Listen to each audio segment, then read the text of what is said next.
Hello जुहार जय माँ समले।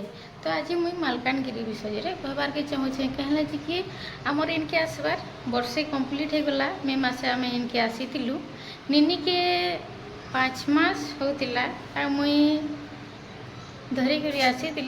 तो मत फास्ट लगुला कि मुई निनी के संभले पार्मी कि एकला घर द्वार रंधा बड़ा सब पार्मी कि बोलिक, लेकिन किसी नहीं टाइम बीतते गला, टाइम भी पलाते गला, निनी भी बढ़ते गला, हाचिनी एते प्रॉब्लम भी नहीं हुए मते। तो मुई फास्ट करी कहबार के चाहूचे जे मालकानगिरी आ माओवादी एरिया नहीं न इन बहुत बढ़िया लोग अच्छन, आदिवासी लोग, ताकर गेटअप भी टिके गलिया टाइप रो, ताकर पिंधन उड़न भी टिके अच्छे पुराना कालर बुढ़ी मैंने से मैंने करसन आ नुआ नुआ ए से मैंने साड़ी नाइटी पिन्हबार के लगी गले न। तो देखुन देखुन आमको वर्षे हो गला जानी भी नहीं पालु, एंता किसी भी देखबार के नहीं पाला कि इनु किसी प्रॉब्लम होगा बोलिक। तो आम फास्ट जेते बेले आसलु डरुलु कहला जी कि मालकानगिरी लगी था जेते ही मालकानगिरी डिस्ट्रिक्ट गोविंदपाली रे भल लगुचे।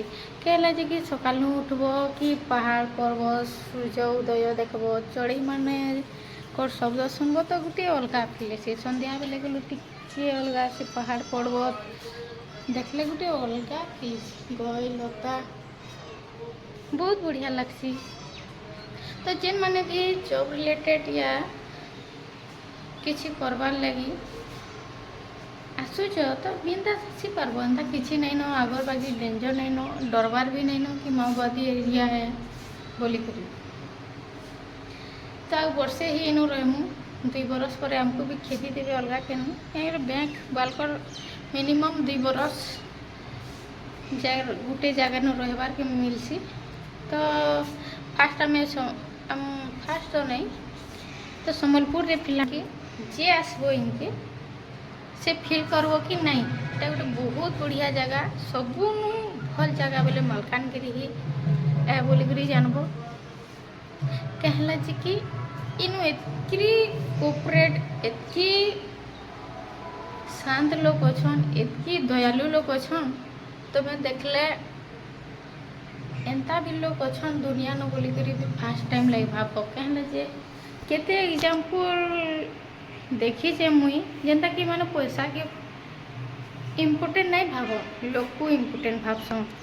केतेटे जिनिस एंता आमर संगे है जे कि टिकेट के भूल लगी से माने पैसा नहीं केन के बुली बुला भी जीव ताकर केन सांग के दोस्त जदि होते से माने पैसा नहीं नियन कहला कि मोर सांग रईटे सेटा बोलिक से माने मना करी देसन। तो ये कथा माने देखला सुनला पर मत बहुत भल लगसी, काश लगसी इ जगह न सबुदिन लगे रही जाती बोली, इ जगह न और कैंसिनी के नहीं जाती बोलिक। हाँ एतकी टिकी है जे हॉस्पिटल फैसिलिटी टी कम अच्छे कहला कि गोविंदपाली माथली ब्लॉक ले खाली गवर्नमेंट हॉस्पिटल अच्छे आ बाकी मेडिकल स्टोर माने अच्छे, हॉस्पिटल बरवाड़ा नहीं न ये टिके खाली प्रॉब्लम अच्छे ना सब फैसिलिटी अच्छे। स्कूल कॉलेज इंग्लिश मीडियम फिर स्कूल अच्छे सब अच्छे, खाली हॉस्पिटल बहुत याद आवा। कहला कि मुझे निनी के धरिक फास्ट टाइम जगह के आसी तो मोर लगी मालकानगिरी गोविंदपाली सबुदिन लगे याद रही जावा कि फास्ट मुई एनिके आसी गोविंदपाली के निनी के धरिक। तो ये जगह मोर लगी सबू बेले मेमोरेबल थिबा, सबू बेले मोर हार्ट रे थिबा। कहला कि मुई निनी संगे आसी फास्ट टाइम आ ताकर संगे भी फास्ट टाइम मुई बाहर के आसी ट्रांसफर हैला परे मालकानगिरी बहुत बहुत बढ़िया लगसी मते जगह।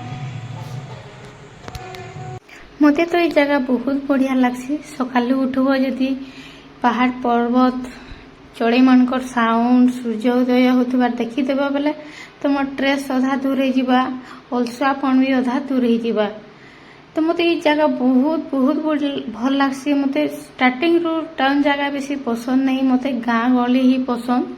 तो मोर फास्ट टाइम गाँ गली जगह आसी बहुत सुंदर जगह मते जगह बहुत बहुत बढ़िया लगसी इतनी नेचर इनिर प्रकृति इनिर आज ब्लॉगटा एतके इनु रहुछे भल लागला जदि प्लीज गुटे लाइक सब्सक्राइब करिदेव तुमर गुटे लाइक सब्सक्राइब मोर लगी बहुत बहुत बड़ आशीर्वाद है तो रहुछे आसुछे फेर गुटे ब्लॉग रे रहली।